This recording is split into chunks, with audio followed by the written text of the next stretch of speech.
Hey everybody, welcome to HomeRecordingMadeEasy.com and here on my YouTube channel, and in this video we are going to take a look at some gear. I have a bunch of gear here on the table in front of me. I've made a bunch of changes in my studio. My workflow has recently changed. I've got tons of questions on Facebook and on my email asking me why I sold off certain gear, how has my workflow changed, what is this all about? So I'm going to explain it in this video to you today, and hopefully it'll help some people that may have a similar workflow to mine or switching their workflow.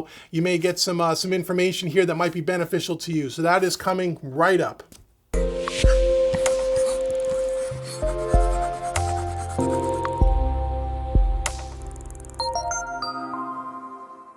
Okay everybody, welcome back. So yes, I have a bunch of gear here and I've made some changes in my studio, and I want to walk through what the changes are and why I'm doing what I'm doing, and hopefully this will help you. So if you're looking for some mixing and mastering tutorials or any kind of cool plugins or anything, this is not the video for you. You can stop the video now, head on over to one of my other nearly 400 videos on my channel. This is more about gear and my workflow, so it'll be probably a little bit longer video than you probably would like, but you know, I urge you to sit through it and take a listen to what I'm doing and why. It might help you in the future, or it may help you with some of your decision-making processes. If you're setting up your studio or you're thinking about buying certain pieces of gear and you want to know if it's going to benefit you and your specific needs, well, you may get some information here. So let's start from the beginning. So about a year ago, when the PreSonus Studio Live Series 3 mixers came on the market, the 32 channels specifically, all of you know that have been following me for a while knew that I picked up that mixer and I bought it right away. I bought it directly from PreSonus. It wasn't even on the market yet, and I was able to get one of the early versions of that board, and I'm so grateful to the guys at PreSonus for helping me acquire that board. At the time, the reason why I bought that board was primarily for a couple of reasons. One, as I wanted to get away from the mouse and the trackball and the keyboard as far as my mixing, and I wanted more of a tactile feel. And I really bought the 32 channel mixer because I wanted to have 32 physical faders in front of me that I can do mixing with. I didn't really buy it as a live mixer because I don't record in track bands in my studio any longer. I haven't done that for years. The most I ever record in any one time is maybe 1 or 2 tracks if I'm writing some pieces of music for like television and film and some of the other things that you guys know that I do. The other thing that I do from time to time is I also use the studio for my band rehearsal, and I would record our rehearsals every now and again, and I would only need about maybe 12 or 13 microphones, drum kit, guitar, bass, vocals, etc. So the 32 channel mixer was kind of an all-in-one solution for me. It was a little bit overkill for the 32 channels, but I wanted the 32 physical faders. Now prior to that, I was using a Universal Audio Apollo rack unit, a 4-channel interface, and I was also using a Dangerous Music D-Box to do all of my analog summing, which I really enjoyed. I sold off those 2 pieces to get the Studio Live 32, and I figured that once I got the Studio Live 32 up and running, and once it was in DAW control mode, which it is now, it wasn't for the first 6 months that I had the board, I would work my way back into getting back into analog summing and maybe incorporating some pieces of hardware into my studio, although most of what I was doing at that time was in the box. So when I got the Studio Live 32, I set it up. Once DAW control was working, it really worked well. And it really did fit my needs, and at the same time I was able to record my band rehearsals here when I needed 12 inputs. But recently I've been working with some different companies. PreSonus is one of them certainly, and also a company out in Germany called Tegeler Audio Manufacturing. You may have saw my unboxing video of a stereo bus compressor EQ that they recently sent me, and there'll be a full-on review coming over the next couple of weeks if it's not on my channel already by the time you watch this video. Sent me a piece of hardware, and I was gonna put it on my stereo bus, and we were gonna compare the hardware to some plugins and just see, you know, how does the hardware sound different, better, worse, etc., etc. And because I've started to develop a relationship with that company, they were also gonna send me over time all the different pieces of hardware that they use, and I was gonna patch it into the studio and do some reviews for you guys, for people that maybe wanna go more of a hybrid setup, maybe in the box, but using some pieces of hardware. Now, once I got that Tegeler Audio Manufacturing stereo bus compressor EQ in my studio, and I started to try to hook it up to the Studio Live, and what I really wanted to do, my workflow wanted to be as such, is I wanted to be able to take the audio out of Studio One in DAW control mode. I wanted to be able to bring it into the bus compressor EQ, process the audio, and then bring it back into Studio One on a print track, very similar to what you would do with analog summing. It's the same kind of workflow. That'll allow you then to have the processed audio with hardware in your DAW that you can solo up that track and export that track as a final mix. And you also have the benefit of then comparing the hardware processed audio to the plug-in process audio. And so that was my first challenge, was trying to be able to do that with the Studio Live 32. And what I found was, in order to do that, and again, I worked with a lot of folks inside of the PreSonus community. They've been very, very helpful. I've even gone back and forth with a couple of the folks over at PreSonus themselves, who again, really, really helpful people, trying to get that kind of situation resolved, where can I patch in a piece of hardware to the stereo bus and do exactly what I want to do. And what I found was it wasn't very straightforward with the Studio Live 32. Now you got to keep in mind that the Studio Live 32 and all the Series 3 mixers, first and foremost, they're live mixers. That's really what they are. Yes, they're audio interfaces, and yes, they do now do surface control, which is DAW control, which is awesome. And they work really, really well in that kind of application. And what I found was, from all the different mixers that I've used over the years, especially when I was a live performing musician, I have yet to find a better all-around mixer than the Studio Live. And the Series 3 even upped the game from the classic Studio Live mixers, with the ability to have the fat channel and the analog plug-in emulations. It's fantastic in that application. And it is an interface, and it does do DAW control, and you have a bunch of stuff under the hood to allow you to do some things with digital patch bays and different routing configurations. And supposedly, apparently, you can do what I was trying to do, but it's not real easy. And there's a lot of workarounds that I found that needed to be done to make that happen. And after several weeks of trying to make that happen, it just couldn't get it to work. It just didn't do what I wanted it to do. And so part of my thinking was, well, if I want to bring different pieces of hardware in and out, I don't want to have to go through a science project every time I want to patch in some gear to do what I want to do. It's not to say that the Studio Live couldn't do it. It's just not really designed for that. What it's really more designed for is an audio interface, is really what I wanted, where I can have absolute discrete outputs that I can send out of my interface in through some hardware and back into Studio One. Now on the Series 3 mixer, you have these outputs called flex mixes. And again, I know people are going to leave comments and say, oh, you can do what you want to do, so on and so forth, and I'm sure you can. I know there's a lot of workarounds in the Studio Live, but what I found was, again, it wasn't the most easiest way to do things, number one. Number two, I found that, again, that really the Studio Live 32, for all other purposes except maybe DAW control, was way overkill. I mean, way overkill. Not to mention there's other different routing configurations in my studio that I do outside of using hardware. I do things with live streaming, as some of you know, where I have to bring in Skype callers and we do interviews online. That's one configuration. I do, training tutorials, as you guys know, Home Recording Made Easy and the Mixer Quick Mix and Made Easy series. That all has to be done. So I have a bunch of different ways that I need to route and configure audio. And although the Studio Live does most of them, when it comes to the hardware, it's not straightforward. Okay, so that was the main issue. Not to mention, I really wanted to get back into analog summing, and when I got rid of my Dangerous Music D-Box and my Apollo, and I started working with Studio Live, it's great. Again, there's all kinds of debates around analog summing. Do you need it? Do you not need it? So on and so forth. And this video is not about a debate about that. In my studio, I like to do analog summing. I was hoping to be able to do that with the Studio Live, but again, it wasn't an easy thing to do.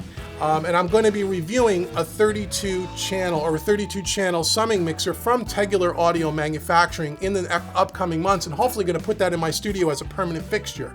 So what I'm trying to say is I'm really trying to move from a total digital studio to more of a hybrid, where I'm doing some analog pieces of gear that I can easily and quickly take in and out of my rig and be able to do it with no problem at all, and not have to go through a bunch of menus and a bunch of configurations to set all that up. I'm a simple-minded guy. I'm not as smart as half the guys that are watching this video. And the Studio Live 32, at the end of the day, fantastic product. Just didn't fit my needs once I started to move into more of a hardware kind of a setup. So now I was on the look for, how do I want to set up my studio going forward? How do I want to do this? So I had a couple of concerns of things I had to be able to do. One, I wanted to still be able to record my band here for rehearsals, so I can track 12 tracks at a time and just quickly record something and then maybe mix it down for demos and stuff later on. I wanted to be able to obviously be able to record, you know, 1 or 2 tracks at a time, vocal track, guitar track, for stuff that I do for television and film, right? And I also wanted to be able to make sure that I had an easy routing configuration where I can just simply patch in and out hardware, whether it's on the stereo bus, whether it's on individual channels, what have you, quickly, easily, to be able to just take hardware in and out and have it work seamlessly through my interface into Studio One, so I can do a lot of A/B comparison. So those were kind of the 3 things. And then lastly, at the same time, I have to make sure that my system is going to allow me to do things with my training tutorials, with live streaming, with doing things on Skype, in consultations and coaching that I do with people all over the world. And I wanted to be able to just do this really simply. I didn't want to have to reconfigure a bunch of stuff every time I wanted to do something, because a lot of times I'm doing these sorts of things 3 or 4 in a day, so I have to be able to switch very, very quickly. So those were my requirements. And then after talking to some people, even in the PreSonus community, I spent a lot of time talking with my good friend Johnny Geib over at the Home Studio Trainer, and I want to give a shout out to Johnny. Thank you so much for helping me through some of my woes. He spent probably 3 or 4 days with me between text and Skype, working with the Studio Live and some of the gear I'm going to show you now, to kind of make sure that I am configured and patched up in a way to make things really simple. And Johnny, thank you. You've helped me out tremendously, and you recommended some really great pieces of gear, and I have that on the table here. So the Studio Live 32 has gone away, and now I was in the market for a new interface, a way to record my band, and everything I just mentioned. So the first thing I wanted to do was deal with and what was suggested to me from my good friend Johnny, and what I thought about on my own as well, was I wanted to separate. I wanted to get away from the all-in-one solution, because sometimes the all-in-one solution is great, but there's a lot of complications, as I mentioned. So I wanted to make sure that I can separate what I do with my band and do the quick down and dirty recording for what I do in my studio with mixing and mastering and analog summing and hardware and training tutorials and all of that. So the first thing I decided to do was I wanted to go on and I wanted to get a small mixer just for my band. Now, yes, I could have stayed with the Studio Live 32, but again, way overkill for what I'm doing for my band. So what I researched, again, sticking with PreSonus, because I love their equipment. I love their stuff. They're a fantastic company, and they make now these AR USB mixers, which I have right here. This is the AR16 mixer. It's an analog mixer, but what I really love about it is it patches directly in via USB, so I can record into Studio One on the fly. It's got the SD card reader, just like the Series 3 mixer, where I can multi-track record to an SD card, and it's completely independent from everything else that I'm going to show you in a second. So I got the Studio Live this AR16 USB mixer. So it's not as powerful as the Series 3. It doesn't have the fat channel and all the plug-in emulations and all that, but I don't need that for recording my band. So that's what I got. So I have that over on one side of my Argosy workstation rack. You can rack mount this mixer, which I've done. It fits perfectly in my desk, and I'll show some B-roll footage in a second. And basically I just leave my band set up. Everything is mic'd up in the room. We come in, I put the SD card in, I hit record, and we're off and running. At the same time, I could record in Studio One because it's done with USB, and Studio One sees it as an interface, just like any other interface, and that's what I did for my band recording. So this is a great mixer, by the way. I think the 16 channel, ran about $600. As of the recording of this video, and I know they make a smaller version, and I think they even make one step up with more channels. So again, super affordable, sounds great, got a nice, 3-band EQ, it's got some effects, digital effects in it, which is great for vocals, a little reverb, a little delay. For what I was using it for, way more practical than the Studio Live 32, and a much smaller footprint, and rack mountable. Perfect. So that was my first thing. So my band now is taken care of. The next thing I need to deal with now is I need to deal with an interface, and I needed to deal with all the other routing configurations with hardware and doing my training tutorials and all that stuff. So my good buddy Johnny again recommended, he said, Dave, you really need to get yourself a monitor station. the monitor station here by PreSonus, and I used to have one of the first versions many years ago and I liked it, and since then I sold it when I wasn't using it anymore. But he suggested getting the monitor station. The monitor station is great because everything could be patched into the monitor station, and I can use the Q mixes and such to be able to route audio in several different configurations, just the tap of a button on the front of the monitor station. And then that will allow me to switch from being able to deal with doing my training tutorials where I'm recording Studio One into ScreenFlow or Camtasia and having a voiceover mic. I can do that. I can control the levels when I'm doing live stream in OBS, my live stream software, to make sure that the Studio One levels and my voice over levels are all mixed properly. Everything kind of goes into the monitor station. It's kind of my central hub as a way to control all the different routing. So I picked up the monitor station, and I gotta say, it works perfectly. So I'm using that. The next thing I needed to do is I needed to get an interface of some kind. Now, because again, the only really recording that I do that's beyond 1 or 2 tracks, as I mentioned, is really just my band. So I have the AR16 mixer for that, but I also wanted to have something that I can just patch in very quickly if I wanted to record a guitar track, if I'm producing a piece of music for TV, or whatever, or just 1 or 2 tracks at a time. I just needed a small interface. I didn't need anything with a lot of inputs, okay? So, but what I also needed is I really needed to have an interface that had those minimum of 8 direct outputs. So I can take the audio out of Studio One and route it through the hardware. That was the whole main purpose of this whole changeover to begin with. So going back and forth, and I've tried a couple of different interfaces by PreSonus. I tried the Quantum interface, which worked for the direct outputs, but didn't work in some other areas. It wasn't the right interface for me, and I'm not going to get into all of that. It doesn't really matter. The Quantum Thunderbolt is a fantastic interface, but it didn't do exactly what I wanted it to do. And then I went and I picked up a Studio 192, PreSonus Studio 192. Tried that as well, had some issues again. The Studio 192 is fantastic when you're using universal control, but again, there are so many, and this is a good thing, I'm not saying this as a negative, there are so many things you can do as far as routing goes, and again, for a simple mind like myself, it became more confusing than what it was worth. And after a few days of working with the Studio 192 with my buddy Johnny, we just couldn't get it to work right. And honestly, we think the unit itself was defective at the end of the day. It may not have been a PreSonus problem. It may have been that there was a defect in the piece. Not sure, but I sent that back. So the only way to test whether it was really a defective unit or not was to go out and get another interface. So I thought about, well, what am I going to do for my voiceover mic? If I'm just using an interface and I don't have a hardware preamp, it would be cool to do something like in the Studio 192 where I can put some EQ and compression on my vocal mic while I'm recording my tutorials. And then I thought about why not go back to an Apollo, because I like the fact that the Apollo, I already have a huge Universal Audio rig, as everybody knows. If you don't know, go watch the videos in my archive. I'm a big believer in Universal Audio. I've been using them for over 10 years. I have 4 different satellite Thunderbolt systems, and I used to have an Apollo interface and sold it, as I said. So I went and I said, let me try another Apollo, because then I'll get some extra DSP to add to my Universal Audio DSP rig.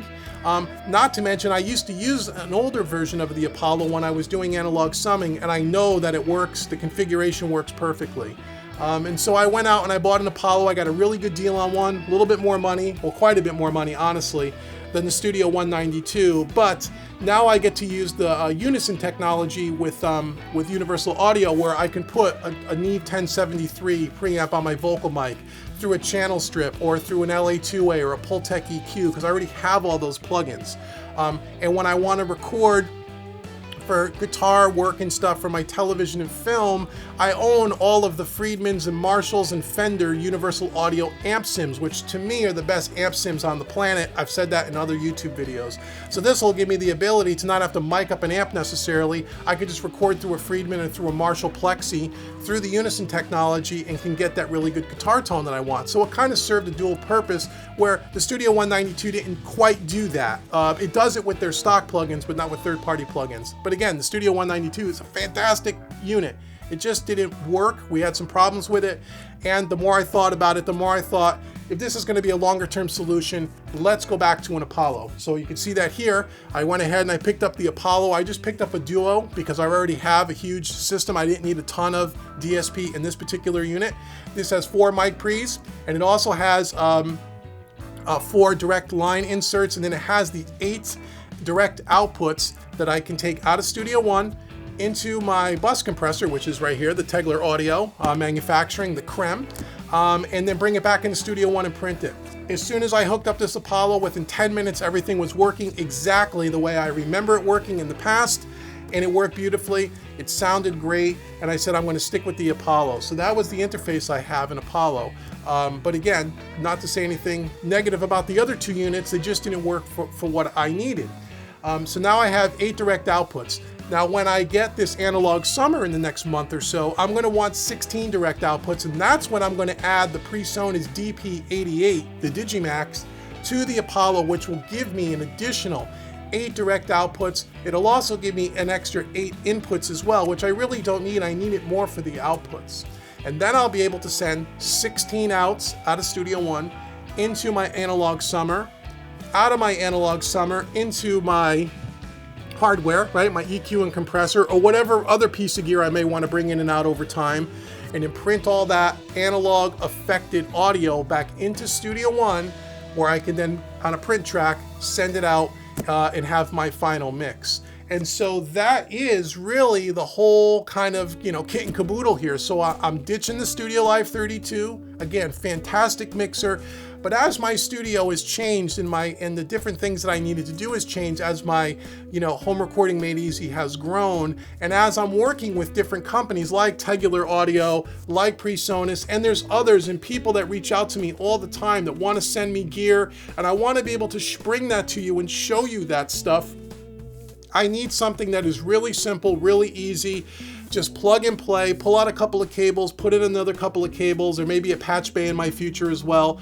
And I really needed to do that with more of an audio interface as opposed to the Studio Live mixer, which again, I'm sure there are ways under the hood to be able to do everything I'm describing, but I can tell you it's not really straightforward and simple the way I was hoping it would be. And I kind of knew that when I bought the Studio Live at the time, but I really wanted the surface control. So you may be saying, well, now you don't have your faders anymore, Dave. That's true.